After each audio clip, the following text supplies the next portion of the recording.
Okay, quick story that has me literally shaking right now. So for context, I drive trucks and I stop at this Denny's to grab a coffee because I'm addicted to caffeine. I went in there to get my coffee to go and then I walked to the bathroom, but as I'm walking to the bathroom, it's this old guy sitting to the left with about 12 people that's celebrating his 89th birthday. I got a call from my dispatcher and he was like, yo, you can chill, no rush, they're not ready for the freight, so you can relax a little bit. Sat down, ordered some food, so now I'm sitting like across from the guy that's celebrating his birthday. Time goes by, I'm down there at the end of my meal and everybody that basically came to celebrate with him had left, so now it's just him and his wife. So as I get up to go wash my hands, I see him and I give him a smile. I'm like, happy birthday, young man, 89. That's a lot of memory to have.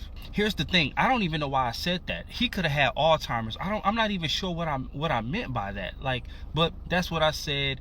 And he said, well, thank you, young man. And he smiled and he kind of just stared at me and I just walked back there and washed my fucking hands. So I come back and his wife is gone. She's talking to some other lady that goes to the same church they do. And he sees me, he says, come here, come here, come here. And I said, yes.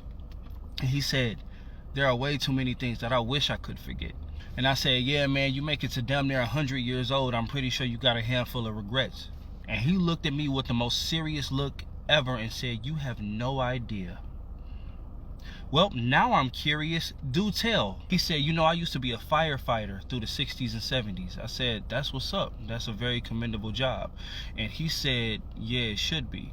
He said the 60s and 70s was a different time in every way possible. You know that, right? And I'm just like, yeah, no shit.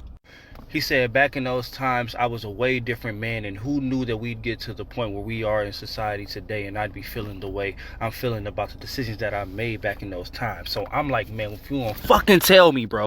So right before he took a very long pause, he looked at me and said, back in those times, it was very common for firefighters that looked like me to leave people that looked like you in burning houses and buildings and horrible situations just to say they couldn't get to us.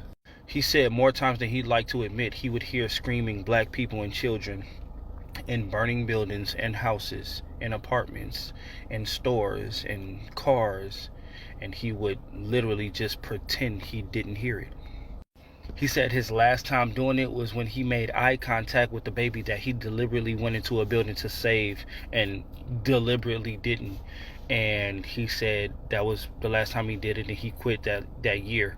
He said the nightmare still hasn't stopped. He still hasn't forgiven himself, and therapy helps, but it's still a living nightmare to have those memories. And I guess that shit just shocked me so much because when it came to firefighters, I never thought of them like that. Like when it came to like police officers, lawyers, and judges, and everybody else, we knew they didn't give a fuck, especially police officers. We knew they didn't give a fuck about us. But I don't know why that didn't click to me that, no, it was everybody that hated us.